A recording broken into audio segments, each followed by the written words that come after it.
वहां पर बाबरी मस्जिद ही थी, है और रहेगी। आप कि 400 साल तक वहां पर मस्जिद थी और मेरा मानना यह है कि वहां पर मस्जिद आज भी है और कल भी रहेगी। उसके जजमेंट में लिखा है सन 1947 को जब हमारा मुल्क आजाद हुआ उस वक्त बाबरी मस्जिद मौजूद थी।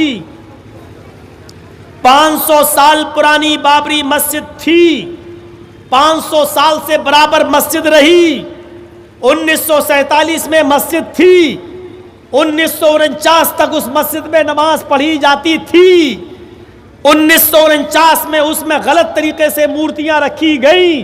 कोर्ट इस बात को कह रही है, कौन? Supreme court. सुप्रीम कोर्ट ने भी कहा कि destruction of Babri Masjid is national Shem.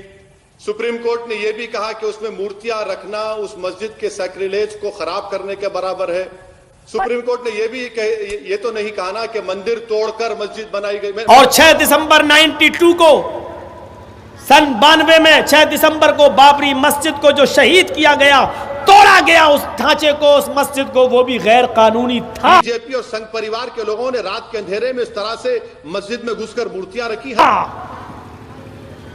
जो लोग ये कहते हैं मंदिर तोड़कर मस्जिद बनाई गई, वो लोग मंदिर होना साबित नहीं कर पाए। लिहाजा ये गलत है कि मस्जिद मंदिर तोड़कर बनाई गई। इतनी चीजें हमारे पक्ष में थी, लेकिन इसके बावजूद फैसला क्या है? ये जगह राम लला को दी जाती है और मुसलमानों को अयोध्या में किसी दूसरी जगह पर 5 एकड़ जमीन दे दी जाए। ये होता है फैसला हमारे सुप्रीम कोर्ट का। और फिर भी हमने अमन और शांति को बहाल रखने के लिए ये कह दिया कि सुप्रीम कोर्ट का फैसला हमें मंजूर है। हमसे ज़्यादा अमन वाला लेके आओ, हमसे ज़्यादा शांति वाला लेके आओ। अगर सुप्रीम कोर्ट का फैसला हिंदुओं के हक में मुसलमानों के हक में चला जाता तो दिल्ली से बड़ा झगड़ा होता, दिल्ली से बड़ी लड़ाइयाँ होती, दिल्ली से बड़ी गुंडागर्दी होती। मेरे भाइयों, इतना कलेजा नहीं है हमारे भाइयों के पास कि इतना बड़ा फैसला अपने खिलाफ सुन लेते हो। हमने हमेशा इस देश में अमन चाहा, इसलिए सब कुछ हमने अमन की खातिर कुर्बान कर दिया, बर्दाश्त कर लिया। धारा 370 कश्मीर से हटाई गई, हमने बर्दाश्त किया, कोई बात नहीं, अमन चाहते थे। ट्रिपल तलाक का मसला हमने ये नहीं देखा कि मेरे फेवर में क्या, तुम्हारे फेवर में क्या, पूरी मुस्लिम कम्युनिटी से जोड़ा। लेकिन वो भी आपने सुप्रीम कोर्ट से अपने आपका फैसला तो चला गया बीजेपी गवर्नमेंट के हक में, हम उस पर भी खामोश रहे। क्या क्या आप हमारा इम्तिहान लोगे? हमने इस देश में हमेशा अमन और सुकून चाहा, हमेशा अमन और सुकून। मैं पूरे देश से कहूंगा, आप क्यों मुझे खाली अपने कौम से कहने के लिए कह रहे हैं? मैं तो पूरे देश से कहूंगा कि उस जगह पर मस्जिद थी। उस 22 दिसंबर 49 की रात में चोरों की तरह उसमें मूर्तियों को रखा गया।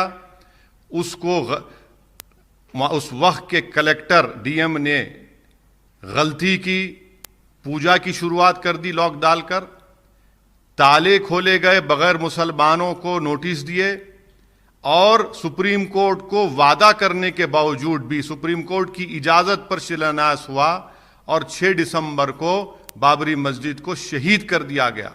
हम यही कहेंगे कि वहां पर हमारी मस्जिद थी, वहां पर हमारी मस्जिद रहेगी।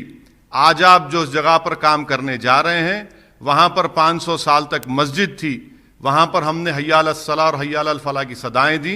ये हम बोलते रहेंगे।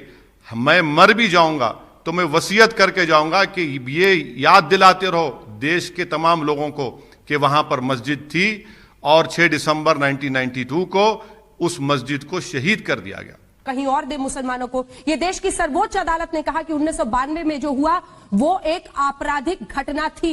ये सब सर्वोच्च अदालत कर रहा है। अब देश तो सर्वोच्च अदालत के फैसलों से ही चलेगा ना वैसी जी।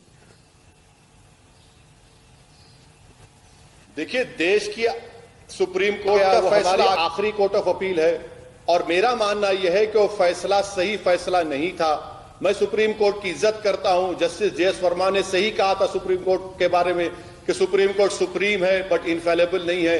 यही सुप्रीम कोर्ट ने एडीएम जबलपुर को 40 साल पहले सही कहा था, फिर यही सुप्रीम कोर्ट ने उसको गलत कहा। मैं आपसे ये कह रहा हूं कि ये गलत हो रहा है।